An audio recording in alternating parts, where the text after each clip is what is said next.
Welcome. Thank you for joining me today. Do you have someone who really understands you? Who has seen you at your best and at your worst? Who has shared your bad times and your good? Has cried with you and laughed with you? Someone you can talk to about anything, and when there are no words, you can sit with in silence. Someone who really gets you. If so, you are so lucky to have them in your life. These friends are priceless, and we should treasure them. I have a friend like that. I don't see her often now, but whenever we meet, it's as if we had never been apart. No, why haven't you been in touch? We just enjoy each other's company, catch up on what's been going on, share our troubles and our joys, and remember past times. Wouldn't it be great if everyone could have a friend like this? Now, I know this next bit is where some of you will want to switch off. This talk is the friendly, informal story of my faith in God and his son Jesus, the human face of God. I would ask you please to give me just 15 minutes of your time. It's always worth learning more about the people you live among and what makes them tick. If you already know anything about Jesus, then the first time you heard about him might have been the school nativity play. The angel Gabriel, Mary and Joseph, the stable, baby Jesus, shepherds and angels, and three kings. Parents watching, and mums with a tear in their eyes. So let's start with the angel. When the angel Gabriel asked Mary if she would be the mother of Jesus, she could have refused God's request. In agreeing to become Jesus' mother, she risked being rejected publicly by the man she was going to marry. Virginity was highly prized, and so she also risked being stoned to death as an adulteress. It is no exaggeration to say that for Christians, Mary's agreement to become the mother of Jesus is the most important yes in the history of the world. God loved the world so much that he sent his only Son so that everyone who believes in him might have eternal life. And Mary made that possible. There are some bizarre stories about Jesus' childhood. One of my favourites is that Jesus used to carve small wooden birds in Joseph's workshop. He would throw them in the air and they would fly away. The truth is, Jesus' childhood and his early adult life appears to have been ordinary. When I was a child, I really enjoyed thinking that Jesus did the same things I was doing. Running, jumping, playing games, going to school, and reading the same stories that I was. I loved those stories that he must have done. Daniel in the lion's den, Joseph and his coat of many colours, David and Goliath, and many more, because the scriptures which Jesus knew and loved became part of our Old Testament, the first part of the Bible. There is only one reference to Jesus' childhood in the Gospels, when he got left behind in Jerusalem and wasn't found for 3 days. You can imagine the scene, the crowds, the noise, and the excitement of being in Jerusalem for Passover, the biggest celebration in the Jewish calendar. Jesus was 12 years old, probably feeling his independence and being allowed to explore with his friends. When the time came for everyone to return home, Mary and Joseph joined their friends, and assuming that Jesus was with other people, they left Jerusalem. They only realized that he wasn't with them after they had travelled for a whole day. After 3 days, they found him in the temple courts, sitting among the teachers, listening to them and asking them questions. Everyone who heard him was amazed at his understanding and his answers. Typically, his mother scolds him. "Son, why have you treated us like this? Your father and I have been anxiously searching for you." And Jesus replies, "Why were you searching for me?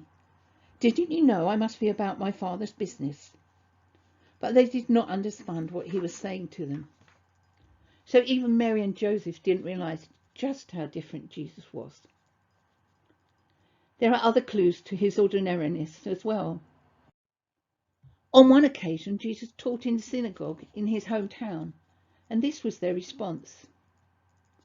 "This is the carpenter's son, surely. Is not his mother the woman called Mary?" And they would not accept him. And he did not work many miracles because of their lack of faith. And on another occasion, then Jesus entered a house, and again a crowd gathered, so that he and his disciples were not even able to eat. When his family heard about this, they went to take charge of him, for they said, "He is out of his mind." Jesus' ordinary hidden life gives dignity and honour to our own families and the ordinariness of our lives. All the stories about Jesus and the stories he told have a message for us, about God, our loving Father, about our journey through life, and our life after death. I didn't realise it at the time, but Jesus' stories and teaching taught me that I should try to be kind, honest, loving and hard-working.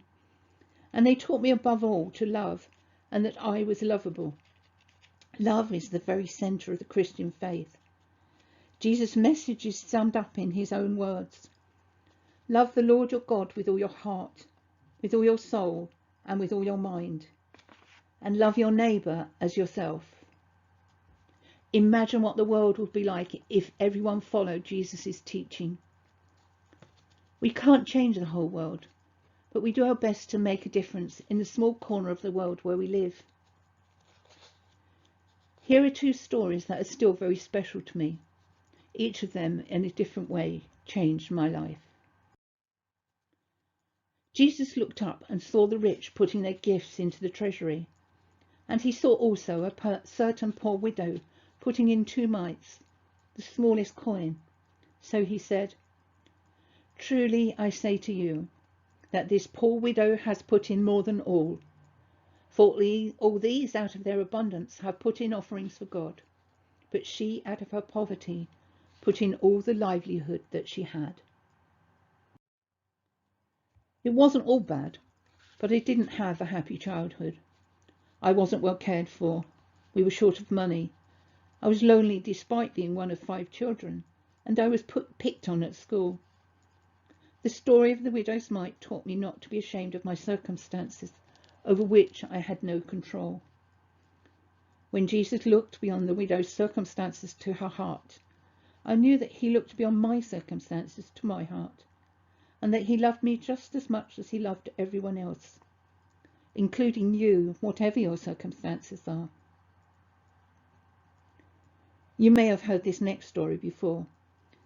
It had echoes in people's lives when Jesus told it, and it still does today. There was a man who had 2 sons. The younger one said to his father, "Father, give me my share of the estate." So he decided his property between them. Not long after that, the younger son got together all he had and set off for a distant country. And there he squandered his wealth in wild living. Eventually he ran out of money, and there was a famine across the land. So he hired himself out to look after pigs. He was so hungry he would have eaten the pig food, but he wasn't offered any. He decided to go back to his father's farm and offer himself as a servant, because even the servants on the farm ate well. But while he was still a long way off, his father saw him and was filled with compassion for him. He ran to his son, threw his arms around him and kissed him, and his father organised a feast to welcome him home. He said, "This son of mine was dead and is alive again. He was lost and is found." There was a lot of shouting in the house where I grew up. My response was to withdraw into myself, be quiet, and retreat into my own head, often with a book. But occasionally my frustration burst out, and I would shout as well. One day, my sisters were teasing me, and the more upset I got, the more they teased. Then my dad came in, and he teased me too. They all started laughing at me, and when my dad left the room, I lost control. I grabbed a red-hot poker from the fire and tried to burn both my sisters on the face with it. Thank God I regained control. I was so shocked. I had seen myself at my worst, and I realized what I could be capable of. Because I knew the story of the prodigal son, I knew God would forgive me, because I was truly sorry, and I have never lost my temper to the same degree again. Jesus taught me self-control.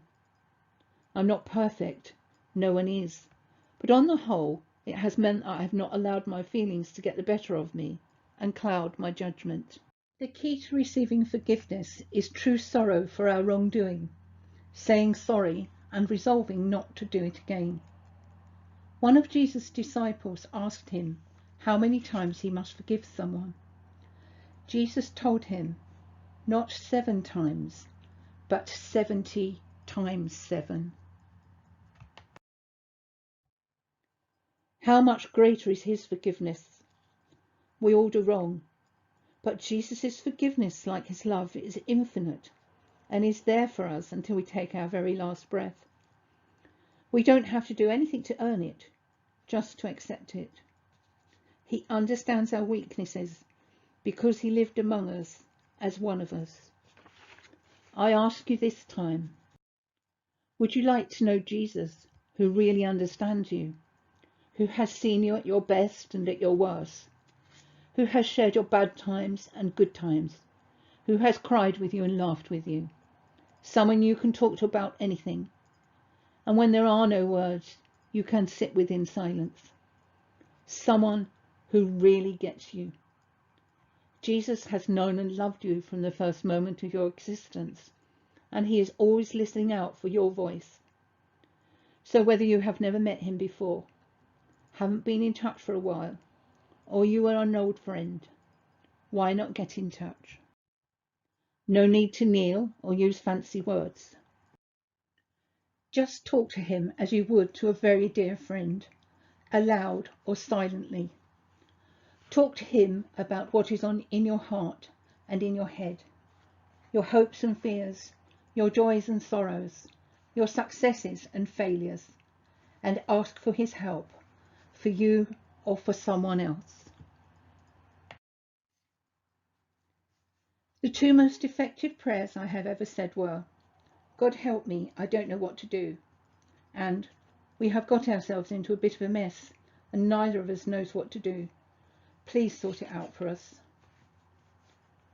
Jesus had followers who came to him secretly at night because their circumstances meant that they couldn't say openly that they were his followers, and perhaps your circumstances would make it difficult for you. If so, you are not alone in this. You could make a space for him deep inside yourself where no one else could go. You could choose to be a secret follower, and perhaps one day you would be able to speak to others about Jesus. If you want to know more about Jesus, here are a few suggestions. Read one of the Gospels. The Gospels of Matthew, Mark, Luke and John are available on the internet.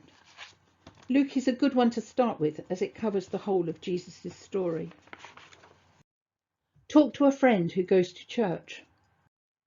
Watch Songs of Praise on BBC One, iPlayer or YouTube.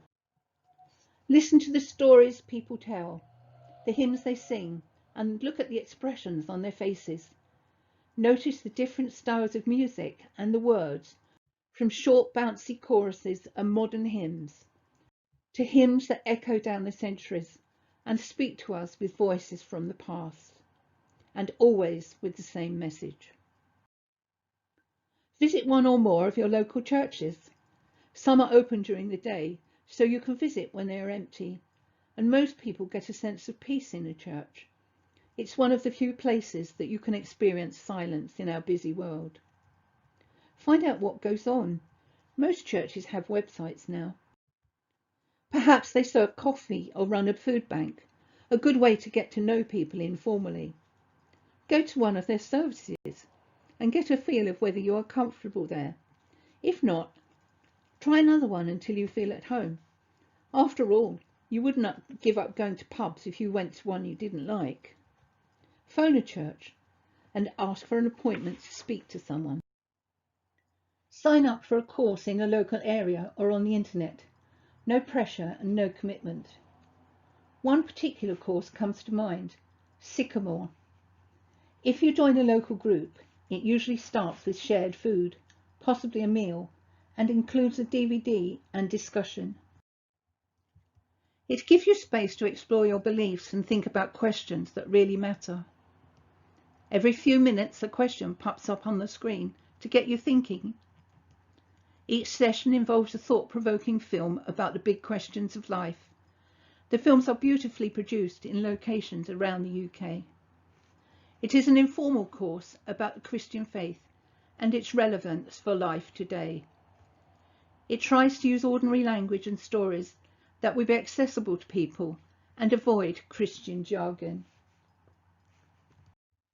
It gives you a chance to explore your own beliefs and those of others. Does God exist? Does prayer work? It is also available online on the YouTube channel Sycamore Seek, where you will find video shorts such as What is the Bible? How to pray, and even Are Christians just stupid, or are there reasons to believe? The full course is available at sycamore.fm/videos. These are genuine comments from people who have attended the course. As a non-Christian, I felt welcomed. I looked forward to coming back for more. There is no pressure and no commitment.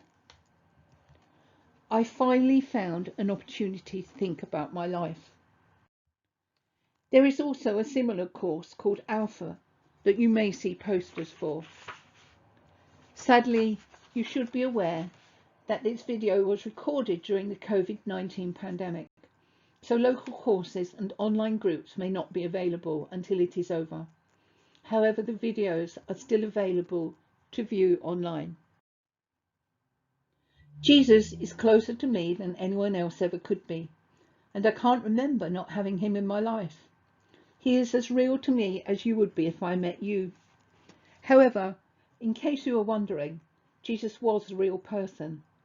Most of what we know about him is in the Gospels, but he is also specifically mentioned by at least two respected Roman historians, Tacitus and Josephus, which is significant considering the size of the Roman Empire and how many people they ruled over. Finally, I would like to share with you a verse from one of my favourite hymns. I will weep when you are weeping. When you laugh, I'll laugh with you. I will share your joy and sorrow till we see this journey through. Not a bad way to live your life, whatever you believe. God bless you.